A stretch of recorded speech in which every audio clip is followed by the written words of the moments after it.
Merci Madame la Présidente. Ma question s'adresse au ministre de l'Intérieur et des Outre-mer, M. Gérald Darmanin.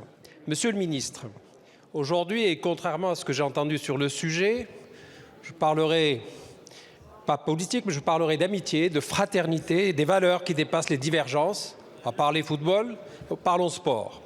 Demain aura lieu l'un des événements sportifs les plus attendus ces dernières années. L'équipe de France rencontrera en demi-finale la sélection marocaine. Le Maroc, véritable porte d'entrée vers l'Afrique, a toujours été un allié fiable et un partenaire solide dans les échanges économiques, culturels ou encore touristiques. Demain, aussi bien sur le terrain qu'en dehors, ce sont deux équipes amies qui seront engagées dans cette compétition sportive. C'est des centaines de milliers, des millions de familles qui auront à cœur de célébrer cette rencontre, qu'importe le résultat. Alors, bien évidemment, l'arbre qui tombe fait plus de bruit que la forêt qui pousse. Surtout quand il est scié, quand cet arbre est scié par des mains extrêmes et mal intentionnées. Mais je reste convaincu, pour l'avoir vu, et vous l'avez rappelé, que l'immense majorité des supporters des deux équipes célébrera cette fête dans la joie et la fraternité, par passion pour le ballon rond.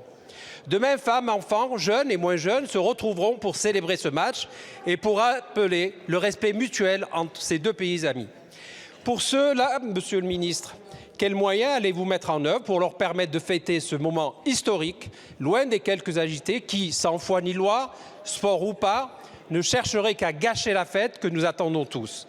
Pour conclure, Monsieur le Ministre, vive le sport, vive l'amitié entre les peuples et surtout, et je risque de déplaire à ma mère qui supporte l'équipe du Maroc, allez les Bleus! Merci Monsieur le député. La parole est à Monsieur Gérald Darmanin, ministre de l'Intérieur et des Outre-mer. Merci Madame la Présidente, Mesdames et Messieurs les députés. Monsieur le député L'Aquila, je veux redire une nouvelle fois toute la joie que nous avons à voir l'équipe de France et l'équipe du Maroc en demi-finale de Coupe du Monde. Et par ailleurs, si jamais il y avait une qualification de l'un ou de l'autre, nous serions en finale les deux équipes, puisqu'il y a une grande et une petite finale. Donc samedi et dimanche, nous remettrons, si j'ose dire, cette joie sportive et la joie également du ministre de l'Intérieur de gérer les grands événements sportifs. Merci pour les très nombreux messages de soutien d'ailleurs à la suite de la qualification du Maroc et de la France. 10 000 policiers et gendarmes, monsieur le député, seront mobilisés ce mercredi.